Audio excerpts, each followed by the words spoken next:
ยังกันบักน้อยๆนะมันมาถามหลวงพ่อบรรลุธรรมแล้วก็ยังศูนย์อยู่นะบอตศูนย์แล้วฟ้ามือใส่พร้อมหมดแล้วสำหรับ นี่ดิเป็นว่าตีตะเด่นหน่อยกันว่าบอตะเด่นหน่อยแต่นี่ไงก็ตีบุดแมนเบิดบุด นี่ไงก็ถือคือกัน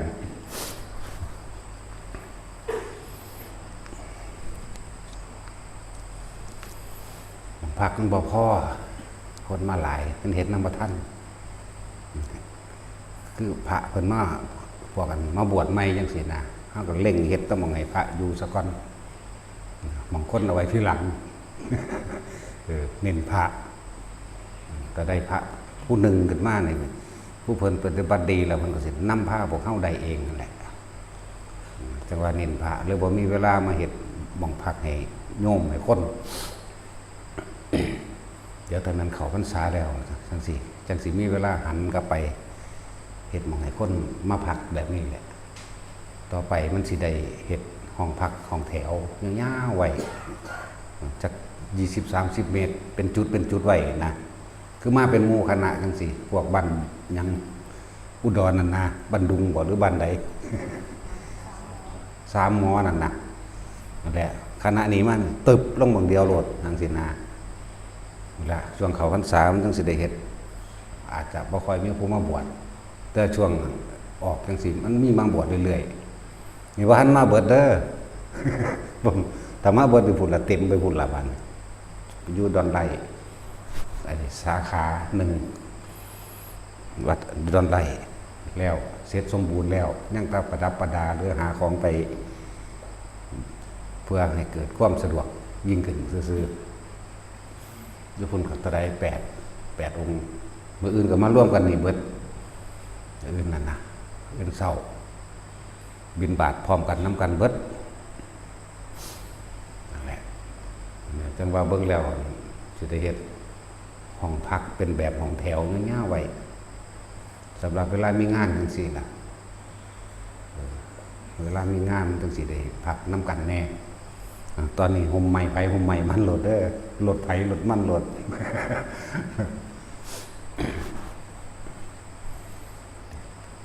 พอถึงปีหน้าดอกในปีนี้ก็แล้วดอกภาษาสำนีเนาะ แต่วัดทั้งยังเฮ็ดปีเดียวนึงดอกยังแล้วเลยแล้วสมบูรณ์แบบทุกอย่างนั่นแหละพระกับอยู่8 หลักที่ล่อที่สิบวชอีกวินี่ก็มีเท่าใด6 บาทแต่หอดมือบวชก่อนสิยังเท่าใด ว่าง่ายปานใดเด้การบวชถ้ามันง่ายก็บวชละตัวปานนี่เนาะสู่เน้นนะโมก็บ่ได้เนาะนี่เห็นบ่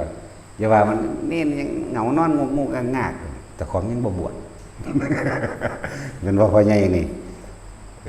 จะว่าเด้อเน้นถึงแต่เหงานอนเจ้าบ่สู่เน้นเนาะถ้าเจ้าบ่บวช สั่นแล้วมื้อนี้เป็นมื้อสำคัญอยู่แล้วสำคัญที่สุดเริ่มจากแจ้งวันใหม่หมายถึงคำว่าวันใหม่ของพระพุทธเจ้าเฮานี่เพิ่นเอาแจ้งเห็นลายมือตะกี้มันบ่ทันมีนาฬิกามันมีนาฬิกาก็สร้างเฮาต้องเอาตามพระวินัยเดิมคำว่าวันใหม่นี่หมายถึงต้องเห็นลายมือจังออกบิณฑบาตได้นั่นแหละแจ้งวันใหม่นรกทั้งเบิดหยุดนรกเปรตสุรกายทั้งหลายหยุดการทรมานหมู่สัตว์เพราะว่ามันนั้นเป็นมือสำคัญอย่างเดียวก็คือเป็นวันจุติจิตของพระพุทธเจ้าเฮาเริ่มจากแจ้งเห็นลายมือนรกกานี่หยุดบัดปล่อยให้พวกที่เคยเป็นมารดาบิดาแลนหารับส่วนบุญจากลูกที่ทำบุญทำทานแล้วอุทิศส่วนกุศลให้ผู้เป็นนั่นแหละจะบอกว่าบางอย่างเฮาได้ผิดพลาดลงไปแล้วการกระทำชาติเดียวสั้นๆการกระทำเพียงชาติเดียวสั้นๆอาจได้รับ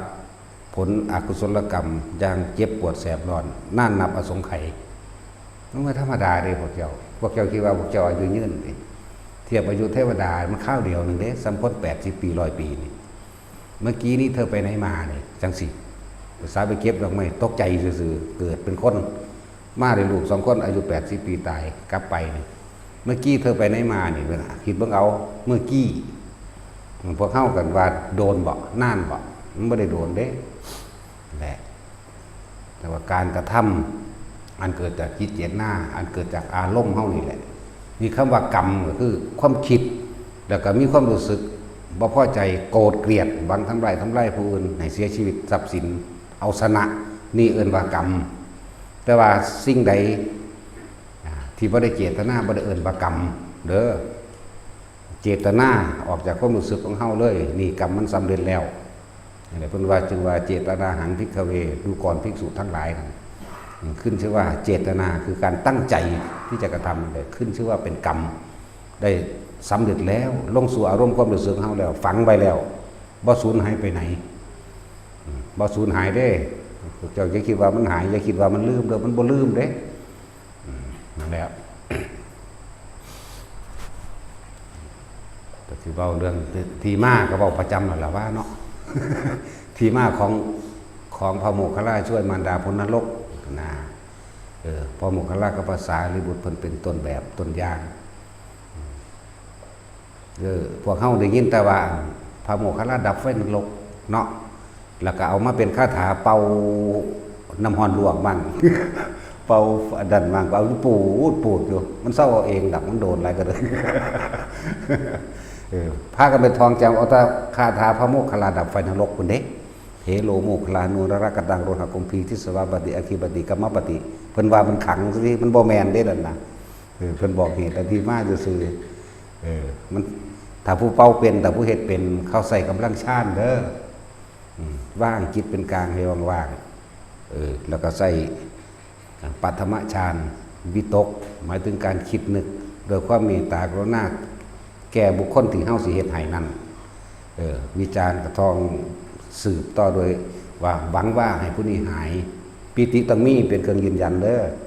พวกสิใส่อย่างแนวโน้นนี่แต่ว่าเอาแค่เอาบทนำคือคาถานำซื่อๆเด้มันเศร้าด้วยกรรมรังจิตกำลังชาญมันเด้มันบ่ได้เศร้านำบทคาถาเด้บ่ได้กระทองได้ตัวเนาะก็สายในจังสี่บ่เรียนหนังสือบ่ได้อ่านบ่ออกก็ความจำมีอยู่นี่มันจะอ่านออกมันก็ทองสวดมนต์ได้เบิดตัวมันจำได้ ทองน้ำมูก็ทองได้เบิดตัวอย่าเฝ้านอนเด้อฟ้ามือเด้นี่คนหลายปานนี้ อดเอาได้จังไงพองถึงได้เด้ลูกบักฮานี่เราเด้ นั่นแหละ เป็นที่มาของคำว่าอุลัมพนสูตรว่าโดยพระสูตรพระศาสดาตรัสเว้าเทศเรื่องว่าพระโมคคัลลาช่วยมารดาพ้นนรกที่มามันบางพบเพิ่นระลึกถึงอายุไขของเพิ่นเองหมายถึงเพิ่นสิเข้าสู่ปรินิพพานแล้วพระโมคคัลลาระลึกเบิ่งแล้วแต่ว่ายังอันใดน้อที่บ่อาจสามารถที่เฮาบ่ทันได้ทำหน้าที่เต็มที่ระลึกไปก็ไปเห็นแม่ตกนรกแม่ในภพชาติพูนแต่สมัยพุทธเจ้าอนุมาทัตสีพุ่นยังตกนรกอยู่พวกเจ้าคิดเบิ่งรู้มันโดนขนาดใดนั่นแหละแม่อีกภพชาตินึงอยู่ในคู่ตานรกกินของมูดของขูดของเน่าแม่อีกชาตินึงอยู่ในโลกหรือว่านรกเย็นจนแตกคือน้ำแข็งแตกออกตายเจ็บปวดคือยังนี่มาแล้วทั้งสั้นแล้วภาษาลีบุตรก็คือกันเด้พระภิกษุ30 รูปเดินทางมาบาสิเขามากราบพระพุทธเจ้าพอได้ไปเห็นแม่ภาษาลีบุตรอยู่ในระหว่างแม่น้ำโลหินีเขาเจ้าขามมาแล้วเปรตนั่งนั่นตนนั้นเขาไปกราบไหว้หมู่พระภิกษุ30 องค์นั้นบอกว่าพระคุณเจ้าหูจักลูกผู้ข่าวหูจักแม่หูจักลูกผู้ข่าวว่าซั่นลูกผู้ข่าวชื่อว่าสารีบุตรว่าซั่นนางสารีบ่ทันได้ตายเด้ภิกษุเหล่านั้นว่าบ่แม่นอัตภาพนี้อัตภาพที่5พุ่นน่ะหมายถึงว่าเป็นแม่ในชาติที่5เด้ไล่ขึ้นหลังไปชาติที่5หิวอยากให้ลูกซอยเฮ็ดจังใดซั่นตอนนี้หิวแม่นบ่นอนลงเปรตใหญ่ตัวนั้นสูง80 ศอกร่างกายต้องรับความเจ็บปวดแสบร้อนอย่างหนักเพราะว่ากรรมเจ้าของเฮ็ดไว้นั่นแหละพระมันก็เอาบาตรไปตักเอาน้ น้ำขางน้ำแม่น้ำมาเทใส่ปากเบิด30 บาทถามว่าอิ่มหรือยังจะว่าแต่อิ่มเลยพระคุณเจ้าล่วงลำคอลงไปแม้เพียงแค่หยาดฝนเดียวกับว่ามีอยู่สั่นเพิ่นก็ยังความสนใจแล้วเพิ่นก็ไปฮอดไปเห็นเขาภาษาลิบุตรก็บอกมารดาของท่านในอัตภาพที่เท่านั้นเป็นเปรตอยู่ข้างแม่น้ำโรฮินีจังซั่นแล้วเพิ่นก็มีฤทธิ์คือกันเด้ล่ะเพิ่นก็ลิ้วไปโดยฤทธิ์ของเพิ่นเองนั่นแหละไปเบิ่งก็เพราะต่อแม่ที่เป็นเปรตเห็นลูกก็ดีใจห้องไห้ว่าแม่หิวอดอยากเหลือเกินทั้งสันเสือเว้าอดีตเจ้าของให้ฟังว่าเคยทำบาปทำกรรมทำเวรมาแบบใดแล้วหิวนะภาษาลิบุตรก็เอาบาตรนั่นแหละไปตักน้ำตักโดยฤทธิ์สำเร็จบาตรตักน้ำมาเทใส่บ่อิ่มจังได๋บ่รวมลงคอเลยนั่นแหละกรรมมันบีบไว้บ่ให้บ้านได้กิน เคยไปตักเคยไปเฮ็ดผู้ใดจังไดไว้จังไดก็สร้างตัวเองได้รับเบิดแม่อีกศาสตร์นึงก็เป็นเปรตคือกันในศาสตร์อัตภาพที่เท่าไหร่ล่ะที่7ได้เกิดกับพระพุทธเจ้าองค์ใดองค์หนึ่งนั่นแหละเพิ่นเคยเกิดเป็นลูกพระพุทธเจ้าสารีบุตรนี่เป็นเศรษฐีพอเพิ่นหมายถึงพุทธเจ้าสมัยเชกีเคยทำบุญทำทานให้ท่านกับหมู่ภิกษุสงฆ์ยาจกวันนี้พวกคนขอทานตลอดคนเดินทางไกลสอยเหลือคนเจ็บคนไข้คนป่วยเบิดเพิ่นก็ซึมซาบเอานิสัยมาแต่นั้นแต่ว่าแม่นี่เมียพอเพิ่นนั่นแหละเสียแสงแกล้งทำไปนำจิตใจบ่ได้มีเมตตาจิตใจบ่ได้ให้ทานมื้อนึงมีการไปค้าขายต่างเมืองผู้ผัวก็บอกมีแบบบอกเมียไว้ขอเฮ็ดแนวใดให้เจ้าเฮ็ดแนวนั้นเด้ออย่าลืมให้ทานกับพวกภิกษุสามเณรสมณะชีพราหมณ์ฤาษีทั้งหลายตลอดทั้งคนเดินทั้งไกลมันก็รับปากจ้าตั้งแต่มันแถลงว่าซื่อๆสั่นแล้วภาษาดิบุตรต่างกันยังกำลังเป็นหนุ่ม15-16 ปีประมาณนี้พอไปฆ่าตั้งแดนแม่เนี่ยเลิกรวมกันให้ท่านทั้งเบิดเลย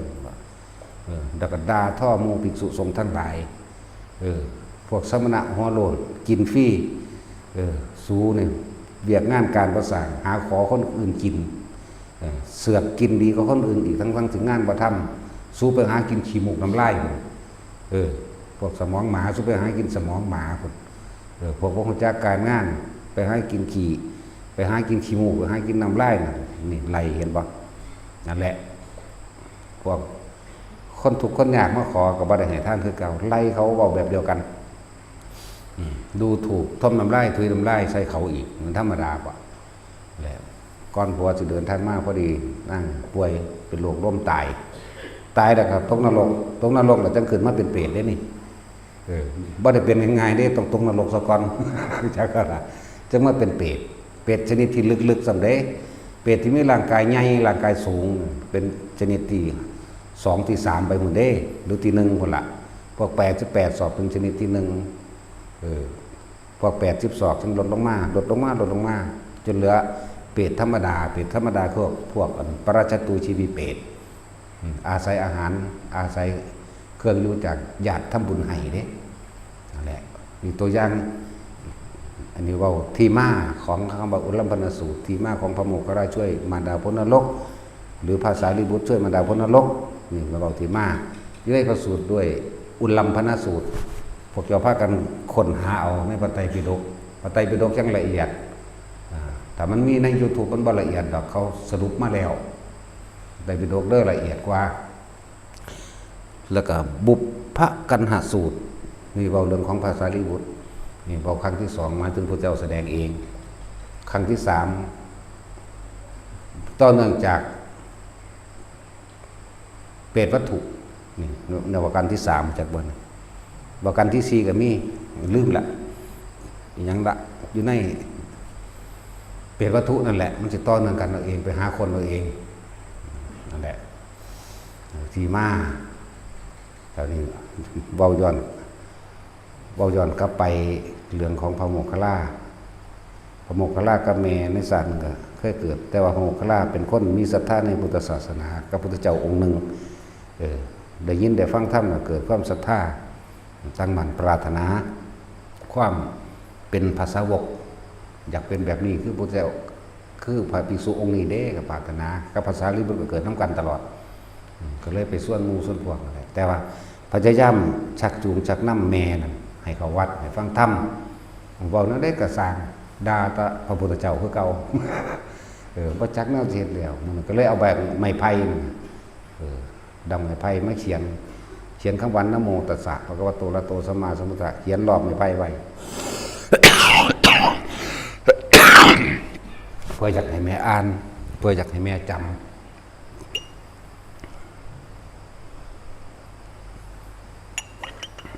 ผูกไว้หน้าประตูทางออกห้องนอนเขียนแล้วก็ผูกย้อนลงมาพอดีหลอดไปหลอดมาได้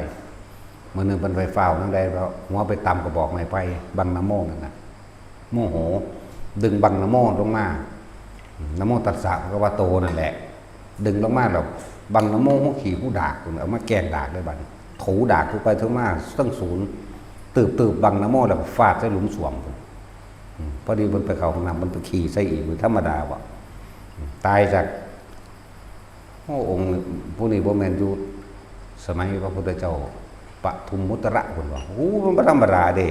เป็นอสงไขยได้นี่อันตกอยู่เดียวนี่กว่าสิได้มาเป็นเปรตอันนี้ยังมาบ่แม่นเป็นเปรตยังนั่นเอาคือแต่ว่าเป็นคูตนรกฐานนรกส้วมเรื่องคูตะคูดนะมูดคูดนั่นแหละแล้วไกลขนาดเด้เจ้าพระปทุมพุ่นล่ะเด้อแล้วสั้นๆแล้วแต่เหตุผิดไปแล้วตกนรกแล้วนรกตัวนักสุดโดยความประมาทพระพุทธเจ้าเบาลงเด้อันคูตะนรกนี่เบาแล้วเด้นี่มาตัวเบาเลยเด้นี่พระโมคคัลลาเพิ่นส่งญาติของเพิ่นไปหาไปเบิ่งก็นำไปซอยแม่สิพยายามเอาแม่ออกจากนรกหลุมมูดหลุมพูดอันนี้แม่ก็บอกว่าลูกเอ้ยพอดีแหละนี่ยังจื้อได้เสยอยู่บ่ธรรมดาเด้นี่บุญคุณแม่ก็ว่ายังจื้อลูกได้เด้แม่อยู่สุขสบายดีแล้วลงมาอยู่กับแม่ซะปะลูกสิไปซอยคือจากนรกเด้นะมันก็ยังความสลดใจที่ซอยนั้นก็ซอยบ่ได้แล้วความเห็นมันผิดล่ะนั่นแหละนี่อีกแม่อีกศาสตร์นึงส่วนแม่ภาษาลิบุตรก็ยังว่ามาเห็นเด้อแม่พระโมคคัลลาอีกศาสตร์นึงเคยรวมกันไปเผากุฏิพระปัจเจกตกอยู่ในมหาเวจีกระคักได้นั่นก็เลยเป็นอสงไขยเลยเคยสักจูงจักส่วนคนอื่นพอตัวเองเป็นต้นคิดพระปัจเจกเป็นก็อยู่หัวหน้าของง่ายว่าอยู่ป่าหัวหน้าแต่ว่าทางคนเดินทางสิพาหน้าเพิ่นไปเพิ่นบ่พอใจไปไล่พระปัจเจกนี้แล้วเพิ่นก็บ่หนีเฮ็ดจังได๋ก็บ่หนีก็เอาไฟไปเผากุฏิพระปัจเจกนั่นแหละโดยบุพกรรมอันนั้นเองได้เฮ็ดให้ตกนรกอยู่จังซั่นมหาเวกีได้ยังใหม่อยู่จังซั่นน่ะแล้วเพิ่นจังไปโดยกำลังของเพิ่นเองโดยฤทธิ์โดยเดชของเพิ่นเองลงไปก็ดับไฟนรกดับเบิดในหลุมนรกนั่นซะก่อนแต่พยายามดึงเอาจิตวิญญาณของแม่ขึ้นดึงจังได๋แค่สิพ้นจากขอบปากหลุมเบาเทียบเอาหลุดมือคือเก่าหลุดมือออกคือเก่า2เทื่อ3เทื่อบ่อาจสามารถจนถึงที่สุดพระพุทธเจ้าได้ทรงพยานไปบอกโมคคัลลาเธอไม่อาจสามารถทำได้ด้วยกำลังฤทธิ์แห่งเธอกำลังของเธอแต่เพียงผู้เดียวบ่อาจสามารถเห็นได้แบบนั้นจงกลับมานะครับจงกลับมาเดี๋ยวเว้าอีกผู้นึงแม้กระทั่งแม่ในปัจจุบันในศาสตร์เพิ่นนั่งพระมณีโมคคัลลีแม่พระโมคคัลลานะโมคคัลลีพระมณีเด้อที่จริงก็คือพระโมคคัลลาบ่ได้ชื่อว่าโมคคัลลาเด้พระพุทธเจ้าเอิ้นซื่อเอิ้นว่าลูกนั่งนั่นลูกนั่งนี่ลูกอีนั่นลูกอีนี่นะแต่วันเฮาเว้าอันบ่ล่ะจังซั่นแหละพวกเฮาไปปีนเกี่ยวน้ำเพิ่นซื่อว่าพระโมคคัลลาโลดว่าภาษาลีบุตรโลดเพิ่นบ่ได้ชื่อว่าจังซั่นเพิ่นชื่อว่าโกริตะพระโมคคัลลาภาษาลีบุตรชื่อว่าอุปติสสะคนละอันกันเด้อแล้วคนละอันกันอยู่พระพุทธเจ้าแม่เพิ่นป่วยในศาสตร์นี้แหละแม่ศาสตร์นี้นั่งโมคคัลลีพระมณีแม่ป่วยเลิกไปดูแลแม่จักป่วยจริงป่วยปลอมเสแสร้งแกล้งมันยาว่ามีลูกผู้เดียว คนเฒ่าเสียแสงเข่งมันยาจากให้ลูกมาเอาใจจากอะไรทำทาเวลาลูกไปป้อนเขายิ้มหัวกินเขาแต่ว่าพระโมคคัลลามองทะลุลงไปในใจเห็นแม่กำลังกินทานไฟยังไงเลยล่ะนั่นคือความเสียแสงบอกบ่ได้เป็นเรื่องจริงบ่ได้ป่วยจริงแล้วก็ในชีวิตจริงของนั่งพระโมคคัลลีนี่มักกันแกล้งอิจฉาริษยาลิดล่อนผู้นั้นผู้นี้ดูถูกแล้วก็บ่ได้ศรัทธาในพุทธศาสนาด่าฮอดพระพุทธเจ้าโคดมนี่เดินก็ว่า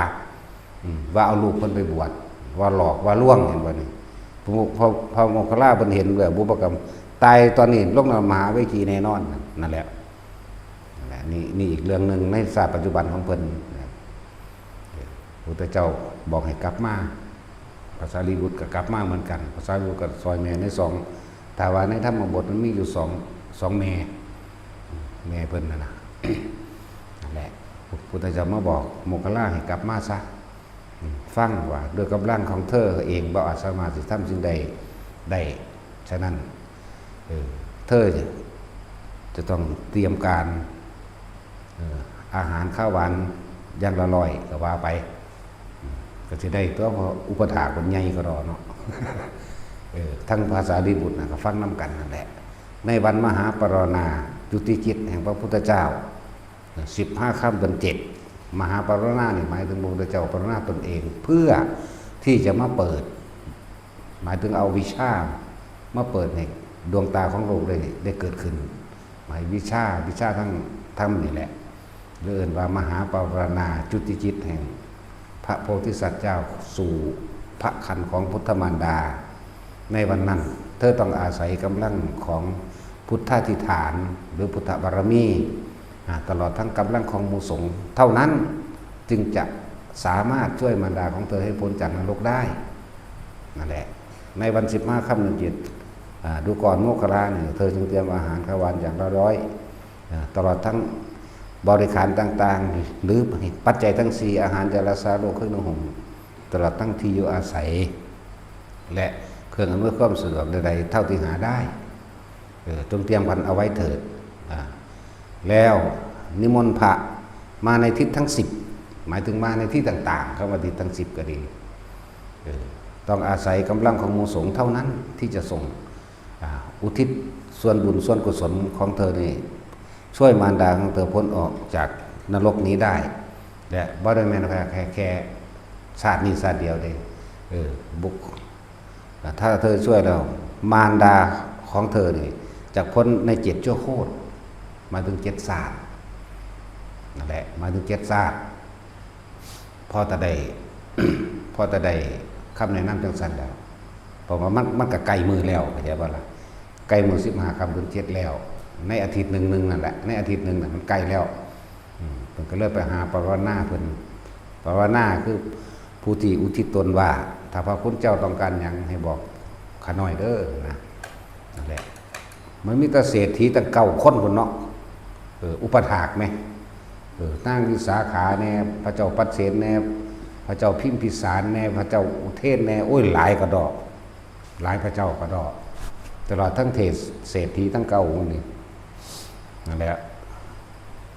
นางเขมาแน่นั่นแหละอาณาปินทิกะเศรษฐีแน่พวกน่ะเอาปานใดเด้นั่นแหละเพิ่นเลยพระเจ้าพิมพิสารเป็นผู้สร้างกุฏิสีหลังให้พระโมคคัลลาพระเจ้าประเสนเป็นผู้สร้างกุฏิสีหลังให้พระสารีบุตรส่วนนางต่างๆกันนำอาหารข้าวหวานต่างๆตลอดทั้งเครื่องใส่เครื่องใส่เครื่องซอยทุกอย่างแหละเครื่องอำนวยความสะดวกอย่างต่างๆถวายแก่พระโมคคัลลาและพระสารีบุตรเพราะว่าเพิ่นเป็นต้นแรกในการกระทำนี้นั่นแหละเมื่อถึงวันนั้นแล้วมาถึงวัน15 ค่ำเดือน7นะตอนนั้นพระพุทธเจ้าท่านตายเนาะก็ยังมีชีวิตอยู่เพิ่นก็น้อมถวายกุฏิสีหลังนี่ของพระโมคคัลลาสีพระสารีบุตรสีนี่แด่หมู่สงฆ์ขอภิกษุสงฆ์จงรับภิกษุสงฆ์ก็สาธุคือรับแล้วบ่หาตัญญังไปจับเข้าใจบ่ บ่ได้ย่างไปจับบ่ได้เอาได้ฝ่ายผูกยาวๆมากคือคนสมือนี่เด้ นั่นแล้วกุฏิวิหารนี้ได้เป็นของข้าพเจ้าแล้วข้าพเจ้าขอถวายต่อหมู่สงฆ์นี่เห็นบ่ล่ะขอภิกษุสงฆ์จงรับหน่อยคนก็สาธุซื่อๆได้ล่ะแล้วตลอดทั้งอาหารและข้าวหวานถวายแด่หมู่ภิกษุสงฆ์มีผู้เจ้าเป็นประธานตอนนั้นต่อมาก็คือ พุทธเจ้าแสดงธรรมแสดงด้วยอนุพุพพิกถาคำว่าอนุพุพพิกถาแสดงธรรมโดยลำดับจากน้อยไปหามากโดยเรื่องของทานอานิสงส์แห่งทานเรื่องของศีลอานิสงส์แห่งศีลแล้วก็เรื่องของภาวนาอานิสงส์ของภาวนาแล้วก็เรื่องของปัญญาว่าโดยอริยสัจสี่ปฏิจจสมุปบาทนี่แหละเป็นที่มาที่พวกเข้าสิเฮ็ดในมืออื่นนี่ในมืออื่นพระเจ้าแสดงธรรมบัดนี้พวกเข้าก็อาศัยเป็นกระบอกเสียงแทนพระพุทธเจ้าเอาทุกคนสวดใดก็สวดไปน้ำกันเลยบ่ว่าพระบ่ว่าคนสวดน้ำกันตั้งใจไผตั้งใจมั่นผู้สวดบ่ได้ก็นั่งนิ่งๆหมู่พระเพิ่นทรงให้ดอกนั่งนิ่งๆตั้งใจผู้ทรงฌานใดหังดีเอาแค่ปฐมฌานสวดพร้อมปฐมฌานพร้อมคำว่าปฐมฌานมีอาการปิติเกิดขึ้นแต่ความคิดของเฮาใส่ใจอยู่กับคำสวดเข้าใจว่าจังเฮาสิสวดไอ้ธรรมจักรตั้งแต่เอวเมสุตังเอกังสัพพังภควานี่ปากเฮาก็ว่าเบิ่งกับหนังสือไปแต่ว่าอาการปิติเกิดนี่มีผลมากสิ่งเหล่านี้ผู้เฮ็ดบ่ได้ก็บ่ต้องตกใจเข้าใจว่าล่ะได้คือเก่ามันไปคือเก่าเพราะว่าอาศัยกำลังของหมู่ภิกษุสงฆ์จำนวนมากสงฆ์มาในทิศทั้ง10นั่นแหละคือภิกษุสงฆ์เฮาก็มีมากอยู่แล้วสั่นล่ะเป็นร้อยคนบ่ทันมาเบิดได้นี่อะไรผู้ว่าบ่ได้ยันพ่อแม่บ่ได้เด้กูสวดบ่ได้คือเก่าเด้อได้เหมือนเดิมนั่นแหละเริ่มตัวแรกอาหารยารักษาโรคคือนุ่งห่มที่อยู่อาศัยคำว่าที่อยู่อาศัยเงินที่ทุกคนรวมเข้ามาบาทนึงก็ช่างสร้างกุฏิวิหารศาลาโรงครัวห้องนงห้องน้ำกุฏิหมู่พระภิกษุทั้งหลายแม่นเบิดตลอดทั้งสร้างถนนหนทางปลูกต้นไม้ซื้อดินขุดบ่อน้ำสร้างถนนแม่นเบิดเด้อบ่ต้องตกใจว่าสิบ่ได้บ่ต้องตกใจได้คือเก่าเพราะเฮาอาศัยกำลังภิกษุนั่นแหละถึงว่าหลายๆคนว่าโอ้กูบ่ได้สร้างนั่นสร้างนี่บาทนึงก็สร้างหลวงพ่อเอาไปสร้างให้เบิดจักว่าล่ะคนละบาทล้านคนก็ล้านบาททั้งตัวแม่นว่าล่ะแล้วเวลาท่านก็เน้นย้ำอยู่เสมอว่าอย่าขออย่าหวังผลในท่านจะมีจิตุพันธ์ในผลทางท่านจะมุ่งกันต้องสมในความอยากได้อยากดีอยากมีอยากเป็นต้องได้แปลอีกเด้นี่จังสิเข้าใจเนาะอยากได้นั่นอยากได้นี่นั่นแหละท่านเนี่ยมันขาดออกจากความเห็นแก่ตัวของตนเองจะไปเป็นเจ้าของท่านยังจะไปหวังกินผลท่านของอยู่บ่จักมันถูกบ่พวกจะไปเกิดเป็นยังกะสร้างทุกข์เก่าตัวมันได้ตามนั้นก็ดีเนาะจนมากมันบ่ได้ดอก ขอนั่นขอนี่นะบ่ได้เลยล่ะเพราะว่าตะส่วนมาก100% ขาดเบิดบ่ได้แล้วอุทิศบุญให้พ่อให้แม่มันสิได้บ่ตัวเองเอาของเจ้าของไปแลกก่อนล่ะเห็นแก่ตัวอยู่ไหมแต่ว่าอุทิศให้พ่อให้แม่ให้ปู่ย่าตายายหรือว่าบุคคลที่เฮาอุทิศหาแต่ว่าเจ้าของกันไปแลกทรัพย์สมบัติเงินทองให้ร่ำให้รวยให้มีอายุยืนบ่ให้เก็บให้ปวดให้ป่วยบุญรักษาเทวดาคุ้มครองบางคนก็ขอเกิดไปเป็นผัวเป็นเมียกันอีกเกิดไปเป็นลูกกันอีกเกิดไปเป็นหลานกันอีกสาธุเถอะบ่ไปแสดงเป็นลูกแม่เด้อลูกพ่อเด้อเฉพาะสำนั้นบ่แน่เบิ่งเรื่องนั้นน่ะสั้นๆแหละว่ายังไปหวังผลยังอยากเป็นอยู่จังว่าจะเป็นลูกเป็นหลานกันอีกคือยังหลานตายผู้ใดก็สิไปเป็นหลานยายอีกเด้อหลานแม่อีกเด้อนั่นว่าซั่นลูกแม่อีกเด้อว่าไปสั้นแล้วบัดนี้สิอุทิศบุญไปได้ติขอล่ะบ่ไปเด้ตัณหาคืออย่างเหนียวมันดึงของลังเอาไว้แล้วผูกไว้กับใจของเจ้าของเองนี่พอแห้งแล้วในความรู้สึกนี่แล้วมันบ่ขาดแล้วถึงว่าท่านบ่ให้หวังผลเนี่ยพูดถึงคนตะกี้ถ้าว่าฟังหลวงพ่ออันนี้เว้าเนี่ยบ่เข้าใจดอกหน้าแม่นบ่ตะกี้บัดนี้พวกนั้นมีแต่สอนขอออเดอร์อยากได้หยังขอหาแม่มึงบอกมันจังได๋สิได้มีแต่ทำงานเอาตัวแม่นว่าล่ะพอด่าเราเด้ เออมันก็จะได้คือกันดีมันเฮ็ดขอรอกระแลไปขายพวกเจ้าเนาะเอานี่ไปอธิษฐานเอาเด้อบูชาเท่านั้นบูชาเท่านี้แต่ของก็อยากได้มันจะอยากให้ผู้ใดอื่นได้ลืมก็เจ้าของก็เฮ็ดเอาเองตัวมันบ่ได้มันบ่แม่นแต่มันได้มันก็ทับเจ้าของตายว่าเราไผก็ดีบ่มาอยู่เขาซุมื้อนี้ดอกที่ขอมาเนี่ยมันก็ลืมล่ะมันหลายโพดเนาะนั่นแหละแต่ว่าเฮาเน้นย้ำตอกย้ำลงไปให้ตัวแทนคุณมารดาบิดาเด้อให้มันถึงให้มันได้จริงๆที่พวกเฮาเคยทำบุญทำทานนั่นนี่แจกเขาหาพ่อหาแม่ปู่ย่าตายายตะกี้มันบ่ได้พูดมันเริ่มเมาตะมือไปเอิ้นคนมางานพุ่นนี่มาล่ะเริ่มเถียงกันตั้งแต่ออกเงินพุ่นลูกกับลูกก็ดีแต่แม่นได้พ่อแม่คนนั้นมีลูกอยู่10คนเถียงกันอยู่ว่าสั่นมึงได้มุ่นหลายก็กูมึงได้แต่ว่าปั่นงัวปั่นควายมึงได้ควายลูกติดว่าเด้เนาะกูได้ทีเดียวสว่ากูสิได้เถียงกันย่านเจ้าของออกเงินหลายมึงได้มุ่นหลายก็กูมึงได้เงื่อนกูได้ตะสวนกูไปถางเอาถางกระสร้างแล้วมึงได้หลายกว่าคือเก่าแหน่เอากันอยู่หั่นเลยเริ่มต้นแรกตะพุ่น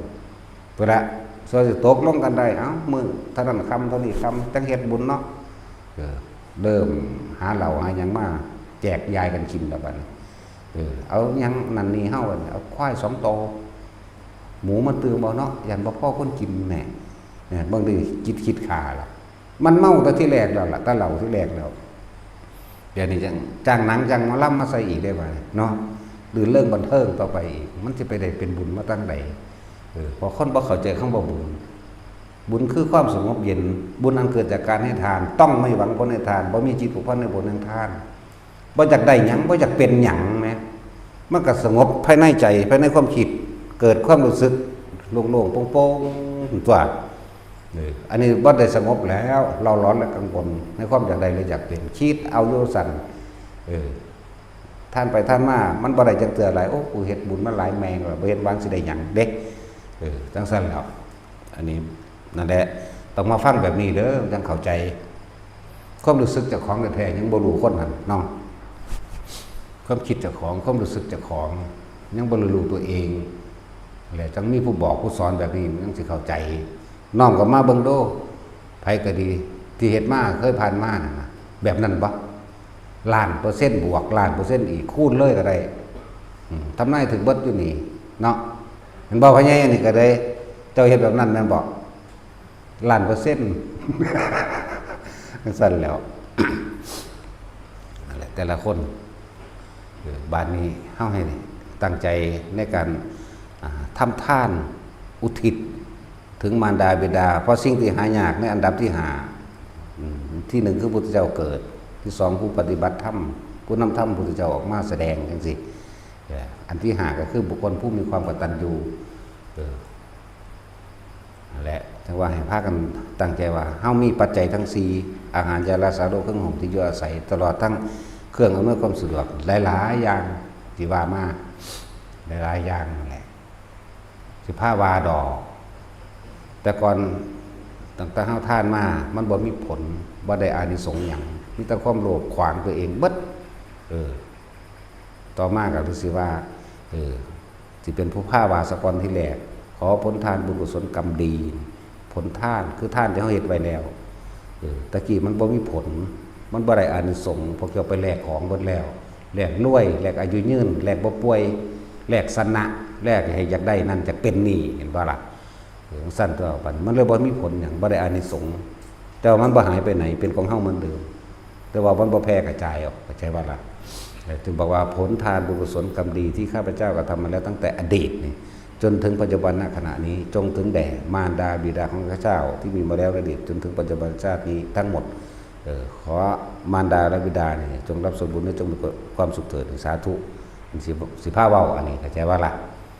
แต่ว่าอันสิเว้าไปก่อนนั่นก็ส่วนหนึ่งต่างหากผมพอสิเว้าไปก่อนเบิกทางไปก่อนแม่นผู้ใดสิเว้าท่านบ่ท่านก็สร้างแต่ในความตั้งใจของเฮามันมีไว้แล้วแต่เมื่อวานนี้เข้าใจว่าล่ะมันไปคือเก่าคนที่ได้รับคนแรกเลยคือมารดาบิดาเท่านั้นติดจากสามีซะก่อนแต่ผู้บ่ท่านได้ตายก็บ่รับใจ จากบอกผู้บ่ท่านได้ตายเพราะท่านได้นับจากบอกนับ1 2 3 4 5 6 7คือ7ภพศาสตร์พุ่นรับทั้งเบิดเอาเฉพาะที่ทุกข์เอาเฉพาะที่อยู่ในอันนรกเปรตแม้กระทั่งเดรัจฉานมันเกิดเป็นหมาอยู่กับสร้างควายอยู่กับตามกบเขียดปลาอยู่กับตามเขาสิเสียชีวิตได้มื้อนั้นหลังจากเฮาอุทิศไปเสียชีวิตจังขึ้นจังหลับแล้วจังขึ้นไปสู่สุคติคือสวรรค์เป็นต้นอันนี้ก็ขึ้นอยู่กับเวรกรรมของเขานำว่าจะสวรรค์ชั้นสูงหรือชั้นต่ำกับเรื่องของเขาต่างหากแต่ว่าพ้นเข้าใจบ่ล่ะห่วยมันพ้นจากหม่องมันทุกข์ได้แล้วก็เอาตัวเนาะ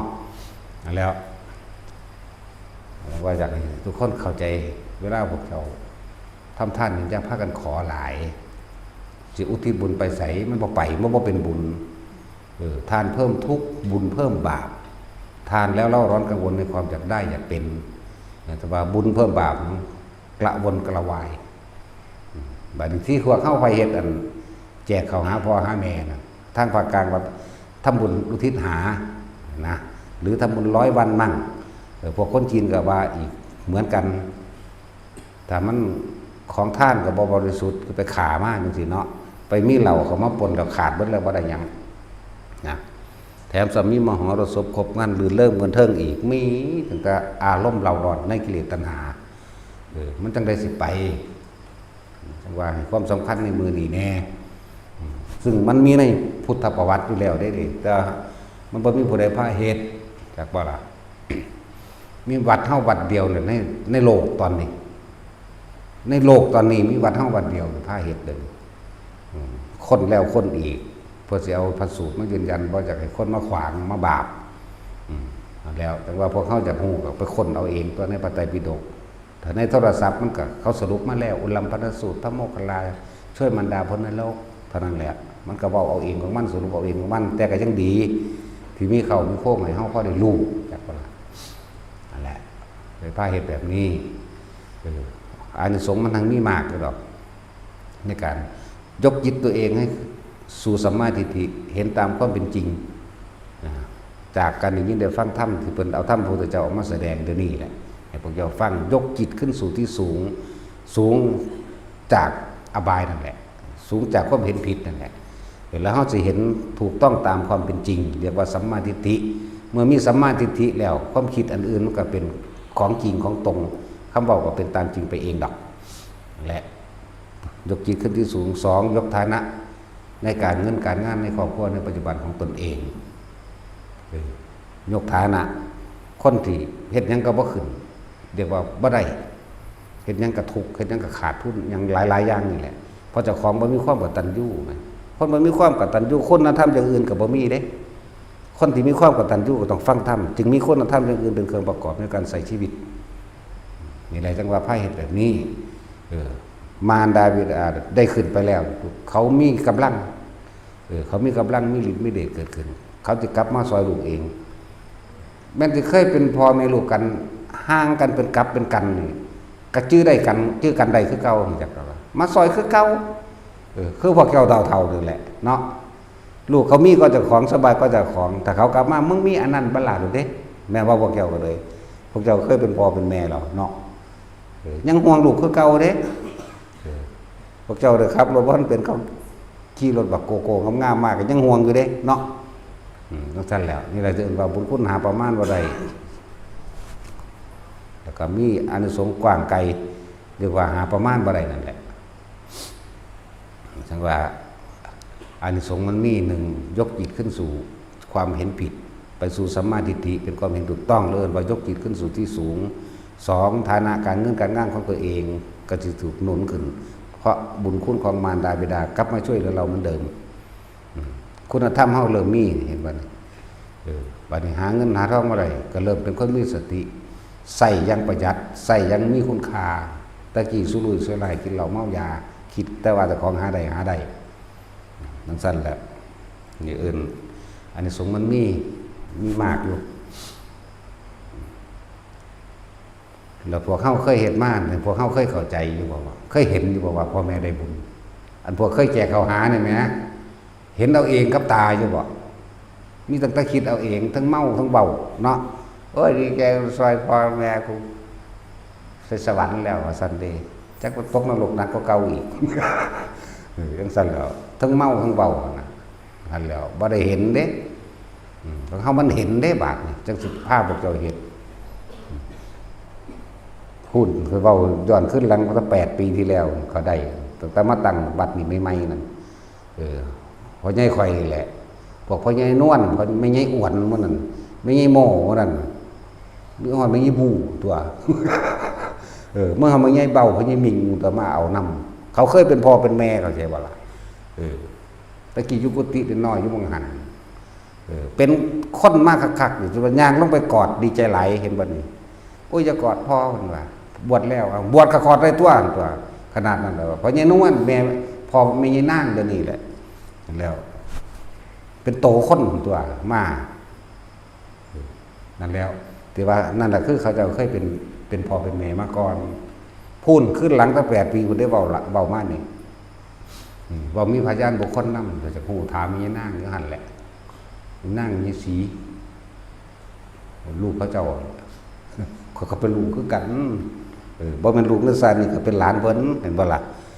ว่ามันลูกศาสตร์นี่ก็เป็นหลานแต่ว่าเป็นลูกนักศึกษาอื่นทั้งสิ้นแล้วขึ้นมาเป็น7เพิ่นได้ล่ะนั่นแหละนี่เว้าขึ้นหลัง8 ปีหลังจากนั้น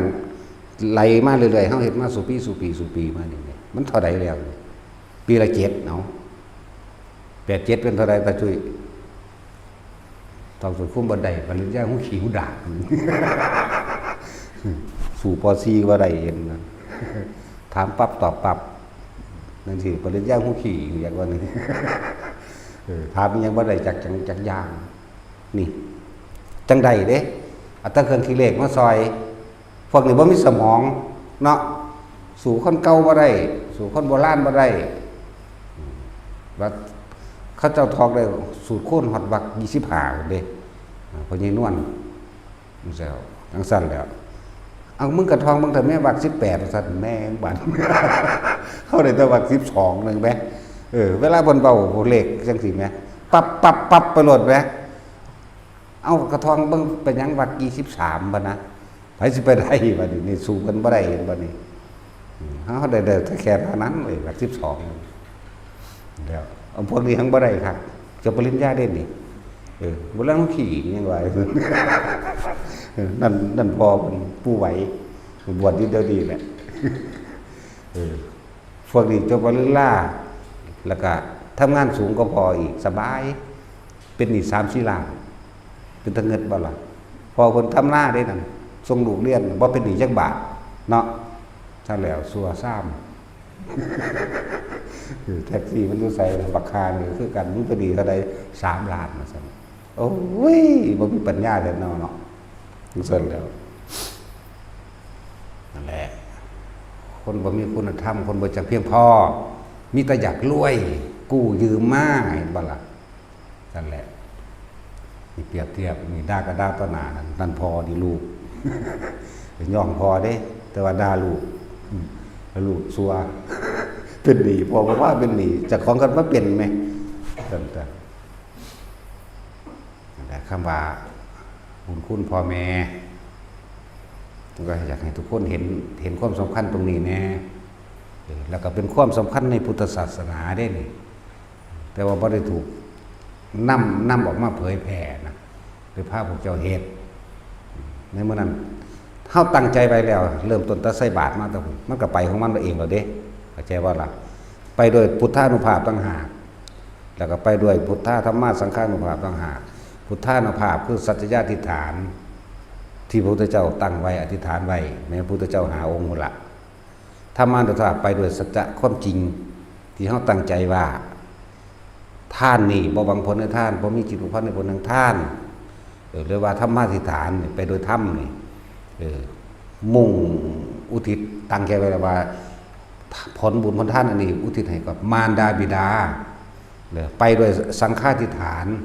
ถืออำนาจของหมู่พระสงฆ์ทั้งหลายที่มาในทิศทั้ง10นี่พุทธทั้งสงฆ์ร่วมกันเป็นหนึ่งเฮาอาศัยกำลังตัวนี้ต่างหากเรียกว่ามันไปของมันเองดอกพวกเฮามันบ่ว่าหยังก็สร้างไปคือเก่าเพราะเฮาตั้งใจไว้แล้วแต่ว่าขออย่างเดียวว่าทุกคนจะขอหยังเด้เข้าใจบ่ล่ะ นี่คือจุดสำคัญมันเลย ที่ทุกคนบ่ได้ดวงตาเห็นธรรมทั้งหลายเนี่ยเพราะว่าความโลภบังตาบังใจปึ๊ดบังความจริงที่เจ้าของว่าเข้าถึงเองนะเลยว่าเข้าถึงธรรมะเกิดแก่เจ็บตายนี่กับว่าเข้าถึงสัตว์โลกเป็นไปตามกรรมกับว่าเข้าถึงต้นตะกี้ขอตั้งแต่สิ่งศักดิ์สิทธิ์มาซอยนี่เนาะจักมันเป็นโตจังใดสิ่งศักดิ์สิทธิ์คืองูนี่วะนั่นแล้วสิ่งศักดิ์สิทธิ์พวกเจ้าพญานาคว่าได้เนาะดิศักดิ์สิทธิ์หาแมงภาษานาคภาษางูซื่อคือมันรักษาคือพากันเขียนจนเป็นตำราไปเนาะนาค7 ตนนาค12 ตนรักษาพระธาตุพนมว่าซั่นมันปล่อยให้ลมหาแม่มันหยังแม่นบ่ล่ะมันคือบ่พากันสุกไว้ปล่อยให้หญ้าให้ยุ่งขึ้นหกเหงื่อเฮ็ดหยังสมัยตะกี้ก็ดีเนาะมันคือบ่พากันเสียหญ้าออกแม่นบ่ล่ะเวลาคนเขาไปรักของในวัดพระธาตุนั่นมันคือบ่พากันจับไว้ซั่นไม่ตำรวจไปจับเห็นหยังนี่ซ้ำนี่ก็คิดบ่ออกปัญญาอ่อนเนาะสั่นแล้วบ่มีสมองสั่นแล้วเดี๋ยวจะไปขอให้เขาดลบันดาลอันนั้นอันนี้ให้อุ้ยแต่ของเห็ดเอาง้อมอยู่ก็จังได้อยู่บ่ได้มาดลบันดาลอีหยังนี่แหละจึงบอกว่าฟังธรรมเพิ่นบ่เข้าใจสิ่งทั้งหลายมันเกิดจากเหตุเท่าสารเท่าใดเท่ากับใดเท่านั้นน่ะคือผลจังหากที่เฮาบ่หลุดบ่พ้นจักเทื่อบ่เฮามีแต่อยากรวยเนาะกับอยากเกิดใหม่อยากเกิดไปเป็นผัวเป็นเมียกันอีกจะเกิดไปเป็นลูกเป็นพ่อเป็นแม่กันอีกนี่แหมมันบ่ได้เห็นทุกข์นี่แหมความเกิดเป็นทุกข์แก่เป็นทุกข์เจ็บเป็นทุกข์นี่แหมพัดพรากจากสิ่งที่รักเป็นทุกข์ความตายเป็นทุกข์นี่มันบ่เห็นมองนี่ได้เดี๋ยวนี้เข้าใจแต่ว่าที่มีความสุขถ้าอยู่นำกันมันอยู่มาพอแห้งแล้วเดี๋ยวนี้ไปก็เลยเนาะบางคนก็เมียตายแล้วก็ผัวตายแล้วบางคนก็บ่ทันตายแต่ว่าเถียงกันอยู่ตลอดนั่นว่าล่ะนี่สุขบักใดเลยดิทั้งสั้นแล้วแหละพยายามฟังได้จังเสียวเด้อมันเข้าใจเด้อ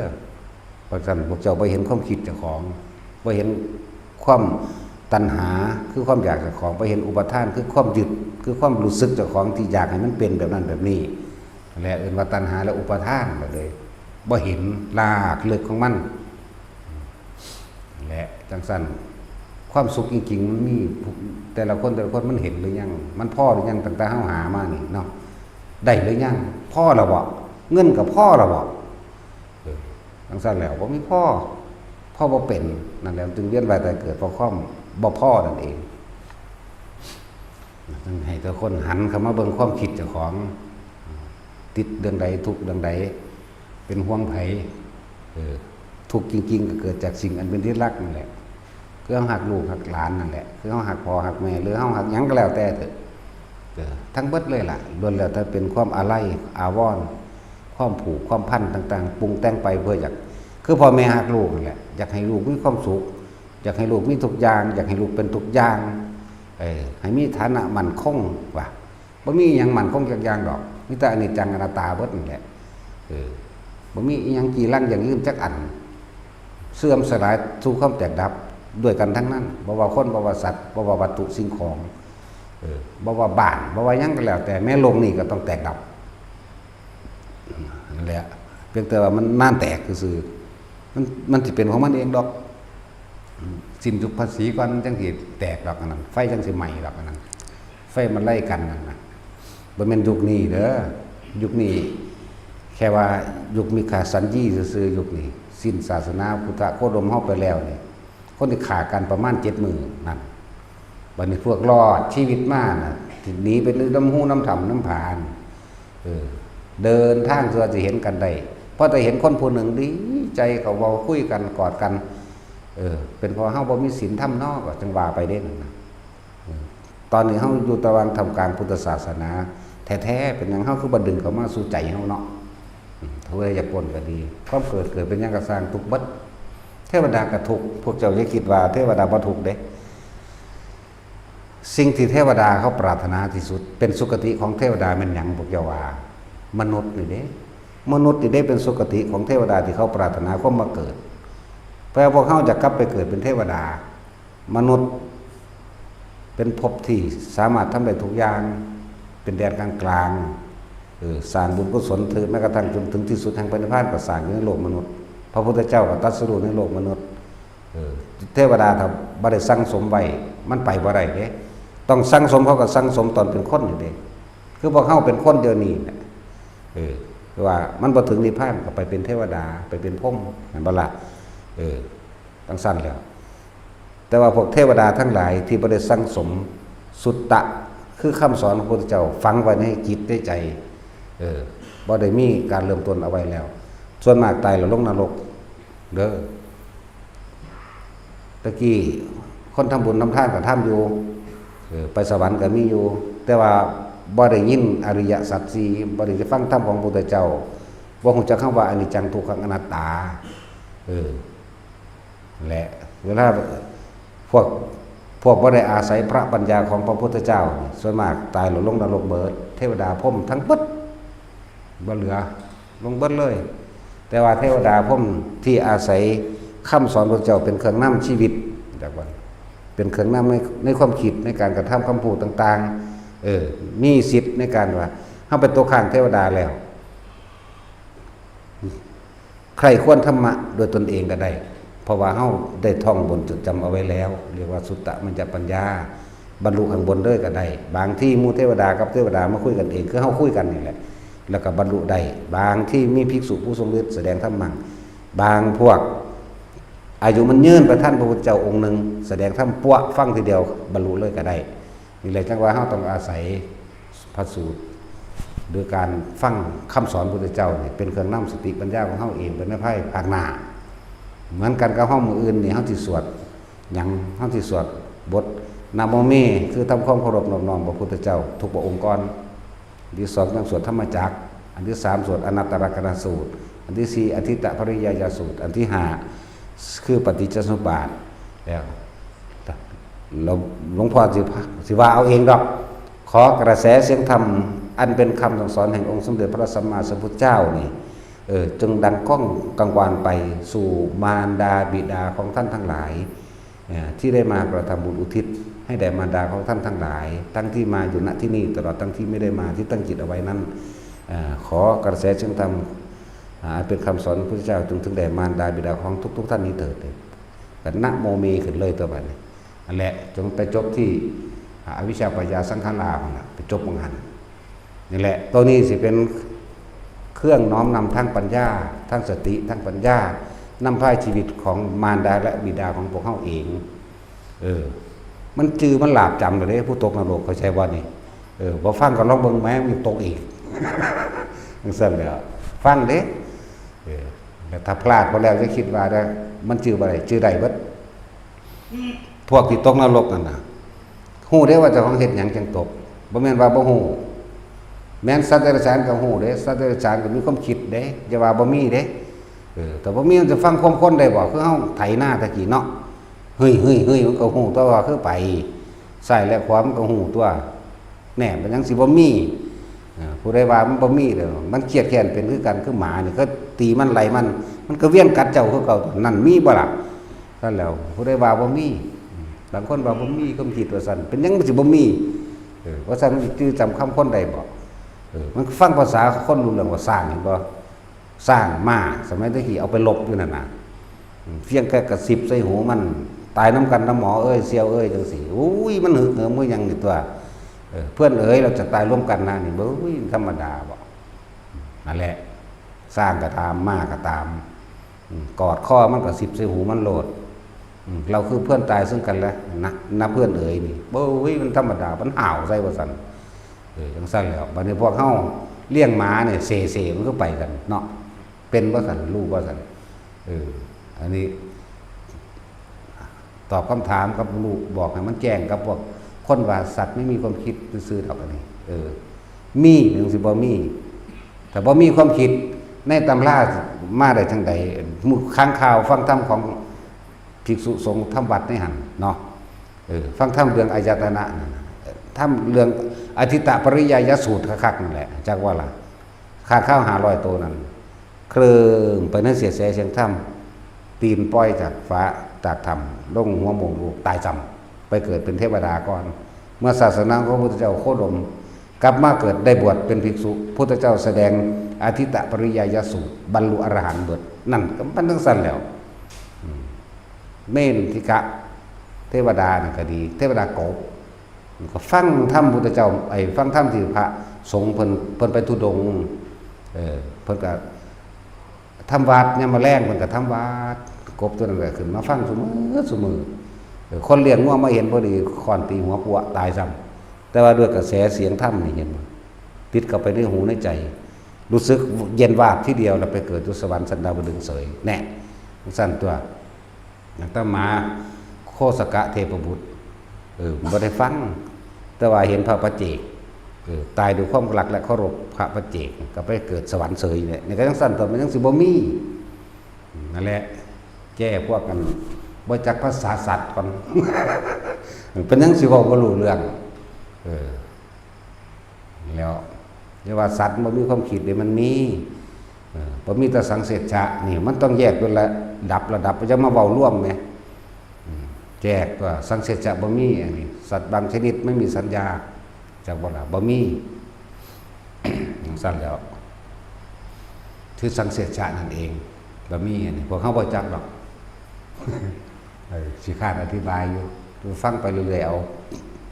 สังเสชะบ่มีเด้อพวกนี้มีแต่เนื้อหนังไว้รับร้อนรับหนาวรับเจ็บรับปวดนะพวกนี้กับคำถามยังอีกล่ะที่ว่าอุทิศบุญให้แด่พ่อเลี้ยงแม่เลี้ยงเขาว่าได้เด้อก็ต้องเคยเป็นพ่อแม่กันมาก่อนในอดีตศาสตร์ทั้งนั้นแหละมันจะมาเป็นพ่อเลี้ยงแม่เลี้ยงกันเหมือนเดิมสำหรับคนที่เลี้ยงอย่างดีเด้บ่แม่นสำหรับคนที่เอามาขาอันนี้เป็นศัตรูกัน เป็นผู้อาฆาตกันดอกกันจังซั่นและจะมีอย่างอีกดอกที่ว่าพอถามมามันยังบุ๊ลืมล่ะถ้ามันคิดออกแท็กซี่มันบ่มาบ่บักหานี่นะมันอยู่พุ่นติแต่เขาถามยังมันมาแนวใดดอกลืมแล้วแต่เน้นเฮาจุดหมายมื้ออื่นนั่นเฮาท่านยังก็สร้างเด้ออย่าขอจักบ่มันสิตัดผลที่ส่งไปหาพ่อหาแม่ยังเห็นแก่ตัวอยู่อย่าขอเด็ดขาดท่านซื่อๆโลดบ่หวังผลในท่านบ่มีจิตผูกพันในผลในท่านบ่ได้ปรุงการสังสมในความอยากได้อยากดีอยากมีอยากเป็นใดๆทั้งสิ้นแม้ท่านลักษณะนี้ท่านจนเกิดความเคยชินไปนิพพานได้ฟังดีๆเด้อ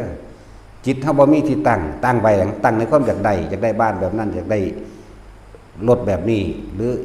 อยากเป็นหยังอยากเป็นผัวเป็นเมียกันอีกอยากเป็นพ่อเป็นแม่เป็นลูกกันอีกนี่เอิ้นว่าบ่หวังผลบ่มีจิตผูกพันในผลจิตจึงบ่มีที่ตั้งบ่ได้ไปตั้งจุดหมายไว้ในความอยากได้และอยากเป็นท่านเลิกเป็นอุเบกขาเรื่อยนี่ประกอบประดับกับการได้ฟังธรรมแบบนี้พร้อมมันบ่มีหม่องตั้งมันบ่มีความหวังมันบ่อยากเป็นหยังมันบ่อยากได้หยังว่างจิตเป็นกลางท่านซื่อๆแล้วไปเลยตลอดพวกนี้ตายแล้วไปสู่พรหมโลกจักบ่ล่ะมันว่างเป็นอุเบกขาแล้วสู่พรหมโลกตายจากพรหมโลกแล้วขึ้นสุทธาวาสอนาคามีเลยจากอนาคามีเดี๋ยวไปนิพพานเลยได้พวกนี้จักบ่ล่ะนั่นแหละท่านถึงนิพพานได้ท่านแบบนี้แต่ว่า2 หลอก 3 หลอกอยู่หลอกที่1ท่านบ่หวังหลอกที่2สู่พรหมโลกในพรหมกายิกาหลอกต่อไปก็คือสู่สุทธาวาสนี่แล้วก็เข้าสู่นิพพานได้นี่แหละท่านที่มันมีผลมากมันมีแบบนี้นั่นแหละจึงบอกว่าให้พากันหวังอีหยังแล้วก็พยายามตั้งใจตอบแทนคุณมารดาและบิดาเขาจะยกจิตเท่าขึ้นสู่ที่สูงอันดับ1และก็ยกฐานะในชีวิตครอบครัวขึ้นมาอันดับ2อันนี้เป็นของผลภายได้จากว่าแต่ว่าจุดหมายตรงเฮาพยายามที่จะแทนคุณมารดาและบิดานี่เอาที่1เลยส่วนผลภายได้อันอื่นก็คือว่าเฮ็ดให้ฐานะครอบครัวดีขึ้น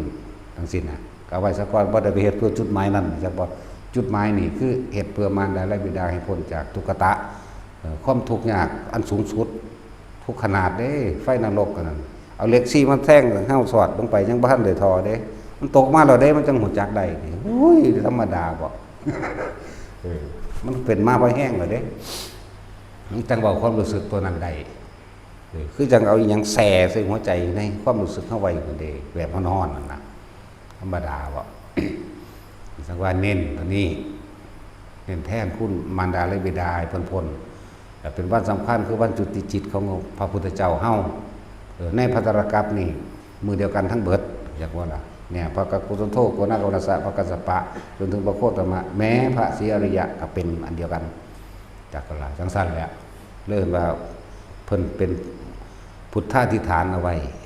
พุทธาธิฐานเอาไว้ตามก็เป็นจริงเลยเป็นธรรมะเลยเป็นสังฆาต้องอาศัยกำลังของมูสงจำนวนมากคือพระโมคคัลลาเหตุผู้เดียวบ่ได้นั่นแหละเป็นที่มาของคำว่าพระโมคคัลลาช่วยมารดาพ้นนรกหรือในพระสูตรว่าด้วยอุลัมพนสูตรหรือปุพพพันพนสูตรปุพพพันหะพนสูตรนี่แหละสูตรหนึ่งหมายถึงคนตัดเอาไว้พระพุทธเจ้าว่าไว้ถ้าใครเป็นคนเอาว่าไว้สี่ครั้งพูดเอา3 ครั้งมิตรวามารดาครั้งที่4จังว่าบิดาหรือจังสั้นหรือจังว่าผู้ใดอยากไปนั่งติดตามต้นขวากของมันกับไปนั่งเอาในพระไตรปิฎกนั่นแหละของเขาบ่นั่งแล้วเห็นชัดเจนเห็นคือค้นเลยลงไปกอดเอาได้เลยทางบ่แม่นความคิดคือบ่เกี่ยวกอดเอาเด้เป็นจริงเขาก็ส่งชาญปรับระดับจิตมันสู่กับพบเขาได้ตัวจากว่าล่ะแค่ชาญ3ก็เห็นได้แล้วล่ะกอดจับได้จากว่าล่ะพญานาคก็มีเลยล่ะเพราะยังเขียวเลยล่ะจักบอกเขาไผอาจารย์ออกไปเบิ่งจานผ่านอยู่วายซั่นเล่นกับห้องดังเตอวันนึงย่านผีย่านผีผีจริงบ่หลอกเด้แต่ผีหลอกบ่ได้จริงจักว่าล่ะผีจริงเทวดาเนี่ยเขาเจ้าลงมาจักว่าล่ะผีหลอกบ่จริงจักว่าล่ะผีหลอกบ่แม่นเจ้าของหลอกเจ้าของนั่นแหละแรงของคิดเจ้าของอันนั้นตั้งแต่แล้วพญานเห็นก็มีเด้ล่ะเล่าบ่จักไผบ่จักไผจักว่าก็ไผซั่นโอ้ยก็ยามมันว่าเอาจับกันดีๆอีหลีนี่แหละนั่นแหละอันนี้เอาตัวเองประกันตัวเองซื่อๆดอกบ่ให้ฟังบ่ได้บ่ให้เชื่ออย่าเพิ่งเชื่อเด้อให้พวกเจ้าเห็นซะก่อนถ้าเห็นแล่นฟ้าราบอีกแล้วพวกนี้เนาะนี่ทุกคนพิสูจน์เอาเองถ้ากันตั้งใจใส่บาตรก็อุทิศในใจของเจ้าของเป็นอันดับหนึ่งอยู่แล้วเพิ่นพาว่าก็ตั้งใจว่าไปน้ำเพิ่นเพิ่นพาสวดก็สวดไปน้ำเพิ่นเด้อเฮามุ่งเน้นหวังเอามารดาบิดาอย่างเดียวย่าเจ้าของมันทางใดเอาเองดอกบ่อยากได้ทางใดแนวมันจักบ่นี่คือเว้าอยู่เดี๋ยวนี้แหละบ่อยากให้ไผมาได้ล่ะมันคือมาทั้งด่าทั้งหายทั้งบ่ม่วนเนาะจังว่าก็ด่าคนนั้นอีห่านี่อีนี่เนี่ยมีเบิดทางด่าทางมาทางซั่นแล้วนั่นแหละบ่อยากได้ทางใดคนปฏิบัติธรรมเหมือนกันบ่อยากได้บ่อยากรวยบ่อยากมีหยังทางใดทางเป็นทางมีเด้มันเอาตัวนั้นได้มาลากพวกเจ้าไว้จักบ่เอาความรวยเอาความอยากได้อยากเป็นเฮ็ดให้เฮาเขวจักก่อนคนภาวนามาดีๆเอาแบบมันเป็นภาวนาเห็นเลขครั้งที่1ไม่ซื้อครั้งที่2ไม่ซื้อครั้งที่3ซื้อถูกอยู่ครั้งที่4ก็ถูกอยู่ครั้งที่5กวาดเรียบขึ้นเลยศูนย์ได้บาดนี่หรือบางพวกตั้งตัวเป็นอาจารย์แน่จังสันเอาไปมาเลยเป็นคนจีตัวไปเลยจักบอกมึงพูดโกหกบ่อยๆความน่าเชื่อถือก็หายไปความบริสุทธิ์ตั้งใจเลยบ่เกิดขึ้นเห็นบ่นี่ไผสิมาหาบอกเจ้าและจากการที่เน้นย้ำในหลักในสถานที่บ่เน้นย้ำวิธีปฏิบัติเอาวิธีเดียวอานาปานสติทรงฌานเจริญฌานด้วยอานาปานสติโดยเอาอาการปิติมาเป็นเครื่องยืนยันจับหลักเดียวจะจับหลายหลักอย่าหลายใจมันบ่เป็นเอกะมันบ่เป็นหนึ่งอารมณ์บ่เป็นหนึ่งอารมณ์บ่ตั้งมั่นจิตบ่ตั้งมั่น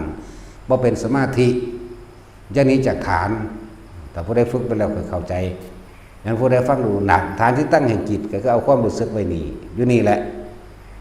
อยู่นี่อย่าหนีจากหลักแม้นพบครูบาอาจารย์แล้วก็จะหนีจากครูบาอาจารย์เอาผู้เดียวนั่นแหละจักบ่ล่ะแต่ให้มันถูกต้องตามธรรมเด้ล่ะเพิ่นสอนอริยสัจสี่เพิ่นสอนเรื่องพานิพพานเพิ่นเด้จังไปตามนั้นถ้าสอนให้ขอหนีโลดสอนให้ซื้อเลขก็หนีโลดสอนให้สร้างนาคสร้างผีสร้างนั่นสร้างหนีจะไปพวกนั้นน่ะพวกต่ำจากบ่ล่ะอบายจะพบอบายจะพุ่มเบิดคนเป็นคนที่ดีๆสิไปอยากเกิดไปเป็นงูดีไหมเนาะหรือแม้กระทั่งการขอจากสิ่งศักดิ์สิทธิ์จังซี่ก็เศร้าบ่ถูกบ่เป็นไปตามความจริงบ่เป็น ยิ่งพวกเดรัจฉานเป็นชาเนี่ยโอ้ยแต่มันมีจริงมาใส่คุณเถินก็ยังบอกอยู่เนาะห้องเว้าท่าท่ายอยู่สิตลอดมันใส่ดากคุณยังว่าอยู่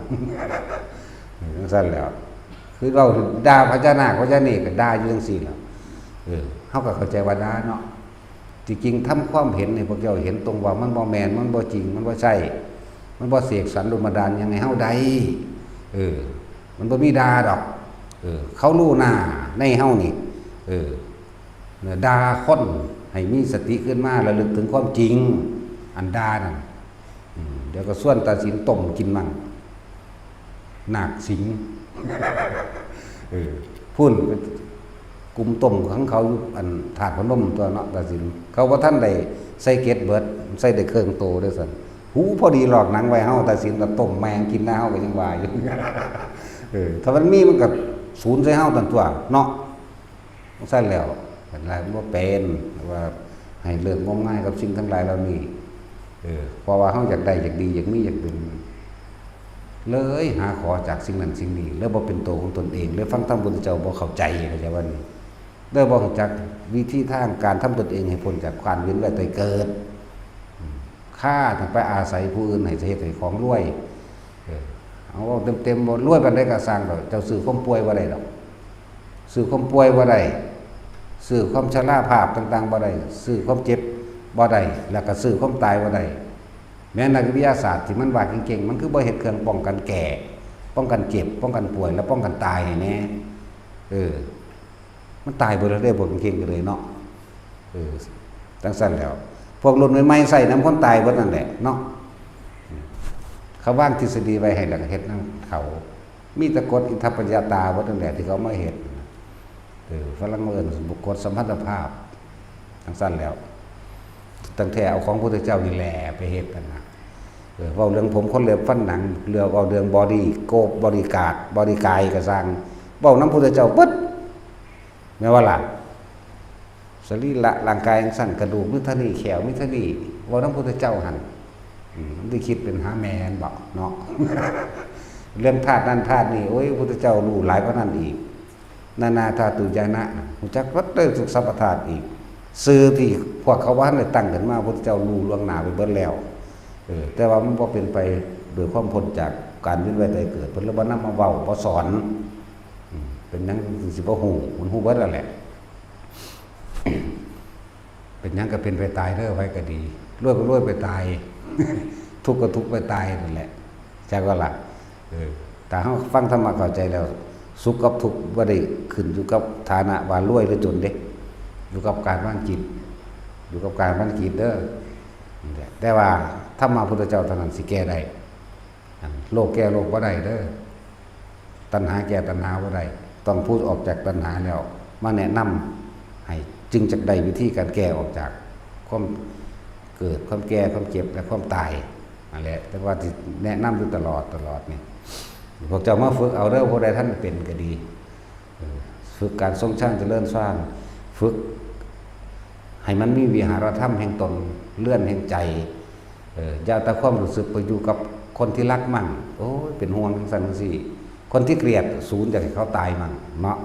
สาบแช่งเขามั่งนั่นคือกำลังทำลายตัวเองล้วนๆเด้คิดเบิ่งดีๆเวลาใดก็สั่นที่เฮาโกรธเกลียดแค้นบางทำลายให้บุคคลผู้นั้นเสียหายชีวิตทรัพย์สินเวลานั้นความรู้สึกของเฮากำลังถูกทำลายโดยตัวเองเด้เวลานั้นเรากำลังทำร้ายตัวเองอย่างคาดไม่ถึงถ้าตัวเองตายหัวใจวายตอนนั้นลงนรกเลยเด้นั่นน่ะ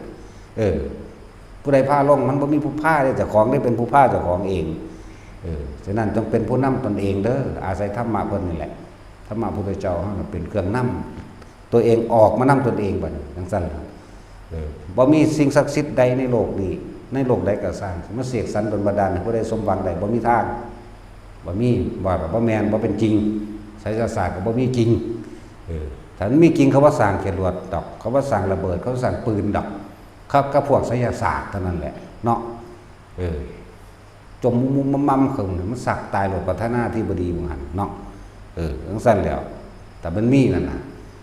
เว้าอยู่นี่เว้าท้าทายมาตลอดเด้แต่มีมันก็มาใส่เฮาทั้งตัวมันเสือกว่าเฮามีซ้ำเนาะแต่ว่าเฮามีกูบ่ใส่เอาดอกน่าเลยเอาต่อถือพอซ้ำนี่ไปก็ดี พูดไปใส่เอา กษัตริย์ซาอุบุญเพิ่นจังรวยเนาะถ้ามันมีแน่จังซั่นแหละถ้ามันบ่มีมีแต่คนโง่ทั้งนั้นพวกนอนหลับพระเจ้าศาสตร์เป็นเรื่องของคนปัญญาอ่อนหรือบ่มีปัญญาเลยบ่ว่าตาอ่อนเนาะทึบเรียกว่าล่ะบ่มีดำมืดพวกนั้นคือบ่เกี่ยวไปเบิ่งน้ำหมอดูหมอเดาเด้อหมอนั่นหมอนี่มีแต่ผู้ทุกๆเนาะพวกรุ่นเฒ่าๆยังเห็น พวกรุ่นพ่อตายแล้วบ่ตายนี่ยังเห็นกันแล้วลบล้างออกให้ถือเอาพระธรรมเท่านั้นเด้อถือเอาเฉพาะธรรมคำสอนที่พระพุทธเจ้านำออกมา